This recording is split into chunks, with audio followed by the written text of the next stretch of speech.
Everyone, कैसे हो आप सब। आई होप सब अच्छे होंगे, सब अपने घर में सेफ होंगे। तो आज है गोवर्धन पूजा, तो आप सभी को गोवर्धन बाबा की बहुत बहुत शुभकामनाएं। तो टाइम हो गया है, 1:30 बज गया है और मैंने नहा तो बहुत पहले लिया था, मतलब 12 बजे के समथिंग नहा लिया था। और यहाँ के ना बहुत अच्छा लगता है। तो गोवर्धन भी रख दिया है मम्मी ने नीचे, तो मैं दिखाऊंगी आपको जब पूजा होगी, क्योंकि जब वो बना रही थी ना तब मैं नहा रही थी, तो मैं फ़ोन किसको पकड़ाती। और अनमोल, आपका अनमोल पता है यहाँ सुबह निकलता है, वो शाम को आता है। यहाँ अगर उसे 1 महीना छोड़ दिया ना तो पूरा ही बहुत ज़्यादा बिगड़ जाएगा। बच्चे को होता है ना, एकदम खुली खुली जगह मिली है, खुला खुला माहौल मिला है, तो ऐसे ही लगता है। तो मैं अभी रूम में हूँ, इसलिए मैंने इस तरह से साड़ी डाली हुई है। वैसे चलो मैं अपना ब्लॉग कंटिन्यू कर लेती हूँ, क्योंकि आप लोग मेरे ससुराल वाले ब्लॉग को अच्छा पसंद कर रहे हैं।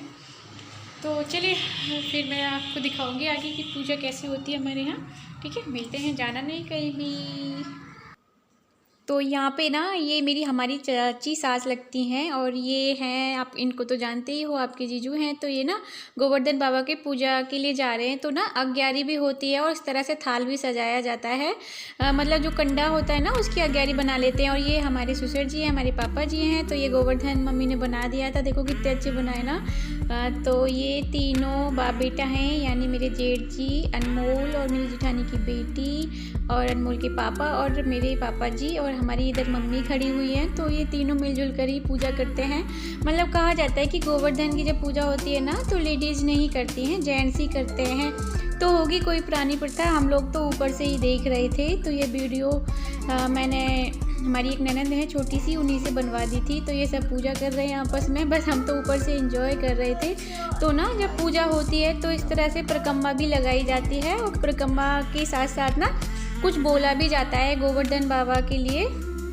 तो इस तरह से देखिए परिक्रमा लगाई जा रही थी, और अनमोल को ना ये ज़बरदस्ती घुमा रहे थे, पर वो बच्चों में इतना मस्त था ना, ये अभी भी इतना इसको याद आता है। अब तो मैं आ चुकी हूँ एटा, बहुत याद करता है ये अभी गांव को। तो ये गोवर्धन की तो पूजा हो गई थी। तो ये उसके बाद ना शाम का सीन है। तो यहाँ पे दूध देने आए थे भैया, तो मम्मी ने नीचे से आवाज़ लगाई थी, अनु दूध मैं भिजवा रही हूँ तो तुम दूध ले लेना। तो ये ना अनमोल के लिए आता है अलग से, और हम लोगों के लिए आता है अलग से। तो ये हो गया है भैया दूज का दिन। तो ये वाली दीदी आई है हमारी, सबसे पहले बीच वाली दीदी, और देखो आपके जीजू ना ऐसे ही बैठ गए हैं।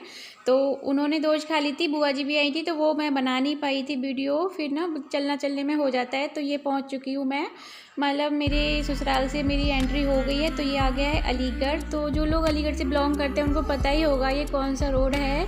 तो बहुत से लोग बोलते हैं कि आपके अलीगढ़ में ससुराल है। तो जो मेरा गांव है वो प्रॉपर गांव नहीं है, जो मेरा ससुराल है वो लोधा के नाम से लोग जानते भी होंगे, एक कस्बा है। तो वो अलीगढ़ से ही जुड़ा हुआ है, मतलब कुछ दिन बाद ना वो अलीगढ़ में ही ऐड हो जाएगा।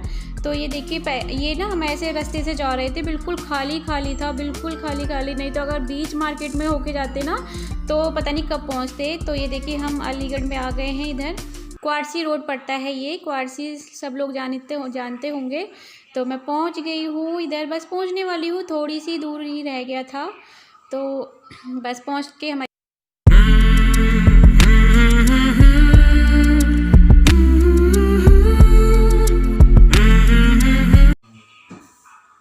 तो ये मैं पहुंच गई हूँ अपनी छोटी माँ के घर। तो ना मैं ऐसे ही मतलब बहुत दिन बाद आई हूँ, तो मैं देख रही थी कि मतलब कैसे अपने घर को सजा रखा है, कैसे कर रखा है। तो मेरा भाई मेरी वीडियो बना रहा था, तो बोला दीदी मैं आपकी वीडियो बना रहा हूँ। मैंने कहा चल बना ले, कोई बात नहीं। तो वही बना रहा था मेरी वीडियो। तो हम लोग, मैंने बहन भाई आपस में बात कर रहे थे। बहुत दिन बाद गई हूँ मैं, मतलब शायद 1 साल के समथिंग हो गया है मुझे। तो छोटी माँ यानी मेरी मौसी माँ, जो मौसी होती है वो भी माँ जैसी होती है, और ये मुझे माँ की तरह ही प्यार करती हूँ, मैं भी इन्हें इतना ही मानती हूँ। तो ये देखिए कितना सारा नाश्ता बना रही हैं। फिर तो लगता है ना माँ के घर में जाके ना हम टेंशन फ्री हो जाते हैं, मतलब इतना ऐसा लगता है जैसे पता नहीं किसी मेहमान के लिए इतनी खातिर शातिर हो रही है। तो ये ना ऐसी हैं, और पता है फटाफट से सब कुछ तैयार कर देती हैं, बहुत ज़्यादा प्यार करती हैं। तो ये देखिए कितना अच्छी तरह से इन्होंने अपना घर को सजा रखा है।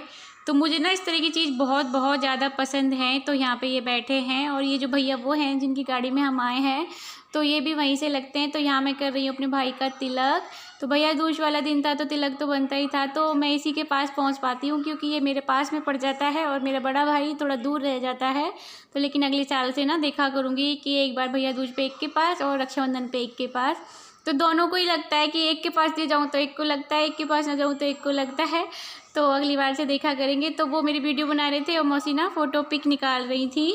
तो ये हमारा हो गया था भैया दूज का सेलिब्रेशन। तो बहुत अच्छा लगता है अपनी माँ के घर जब हम आते हैं, बहुत खुशी मिलती है। तो प्लीज़ मेरा वीडियो अच्छा लगा हो तो लाइक कर देना, चैनल पे नए हो तो प्लीज़ सब्सक्राइब कर लेना। बहुत अच्छे अच्छे ब्लॉग आपको देखने को मिलेंगे। तो प्लीज़ बाय बाय, अपना ध्यान रखना सब लोग।